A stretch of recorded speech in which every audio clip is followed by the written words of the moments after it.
Shalom Bapak Ibu Saudara yang dikasihi Tuhan. Seri pengajaran hari ini berjudul Belajar Mengerti Kebenaran. Saudara, iman yang benar adalah iman yang produktif. Iman yang membawa perubahan karakter seseorang menjadi serupa Yesus. Masalahnya, hal itu tidak akan pernah terjadi kecuali seseorang mengerti kebenaran. Orang yang mengerti kebenaran akan merasakan dan memahami bahwa menerima Yesus itu sesuatu yang sangat berat. Saudara, Yesus adalah pemilik kehidupan. Itu berarti untuk bisa menerimanya dalam arti menemukan dan memilikinya, orang harus rela melepaskan apa yang ada di genggamannya, yaitu nyawanya sendiri. Padahal melepas nyawa berarti kematian.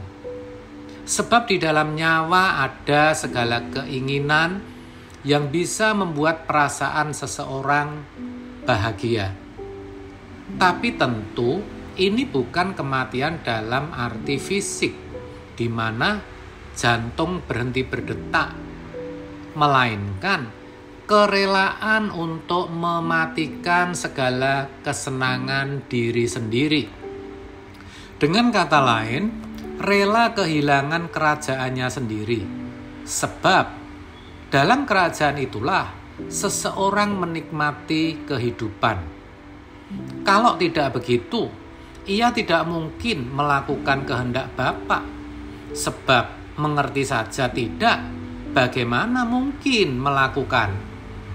Padahal betapa pentingnya kehendak Bapa itu.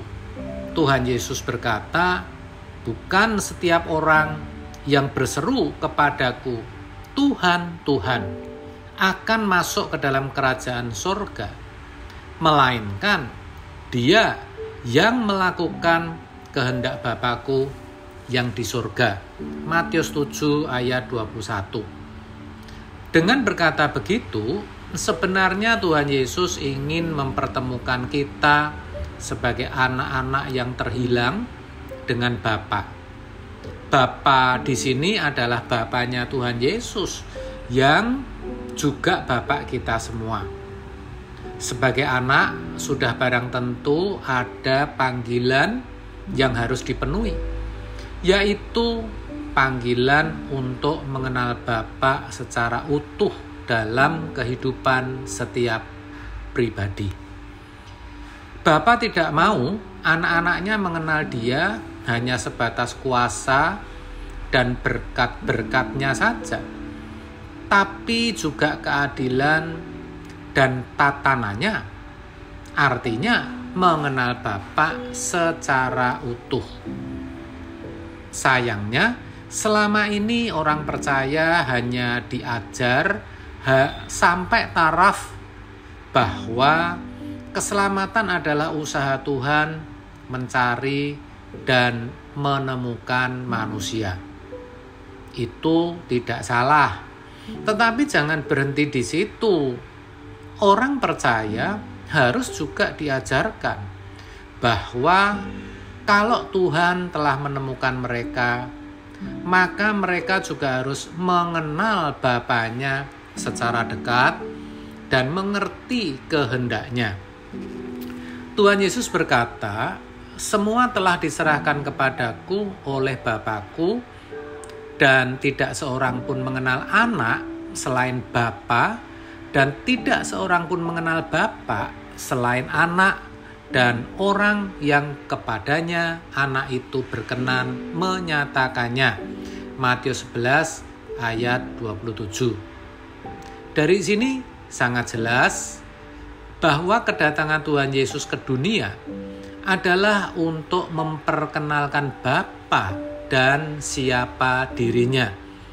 Sehingga Tuhan Yesus juga berkata, marilah kepadaku semua yang letih lesu dan berbeban berat.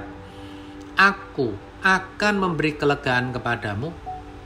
Pikulah tekuk yang kupasang dan belajarlah padaku, karena aku lemah lembut dan rendah hati, dan jiwamu akan mendapat ketenangan. Matius 11 ayat 28-29. Di sini Tuhan berkata bahwa seseorang akan merasa letih lesu dan beban berat sebelum bertemu dengan Bapa dan menjadi anaknya. Dan untuk bisa menjadi anak Bapa, seseorang harus diubah karakternya. Untuk itulah Tuhan Yesus sebagai guru atau saudara sulung akan mendidik dan memuridkan orang percaya. Maka tadi ia berkata, belajarlah padaku. Artinya, Tuhan Yesus menjanjikan kalau orang percaya mengenal Bapa seperti halnya Yesus mengenal Bapanya, maka ia akan memperoleh perhentian atau anapauso. Maksudnya, bisa berhenti dari atau menanggalkan segala beban dan dosa. Saudara, terkait menjadi anak-anak Allah itu bukan sesuatu yang otomatis terjadi ketika seseorang menjadi Kristen. Sayangnya, pemahaman kebanyakan orang percaya seperti itu. Bahkan hal itu dipandang sebagai anugerah untuk dapat memperoleh segala kemudahan hidup selama di dunia, dan nanti kalau mati akan dengan mudah pula masuk surga. Dalam kisah anak terhilang Lukas 15 ayat 11-32, anak bungsu yang memberontak yang akhirnya menyadari kesalahannya, dikatakan ia bangkit dari keterpurukannya lalu mencari bapaknya. Jelas, saudara, bahwa harus ada respon yang benar dari setiap individu. Maka yang benar, ketika seseorang merasa percaya kepada Tuhan Yesus dan menerimanya sebagai Tuhan dan Juru Selamat, ia tidak otomatis dapat mengenal Bapa dengan baik, mengerti kehendaknya, serta melakukannya. Sebaliknya, ia harus bersedia masuk proses pendewasaan sampai pada tingkat dapat melakukan kehendak Bapa. Itulah sebabnya Tuhan Yesus berkata, "Pergilah, jadikanlah semua bangsa muridku."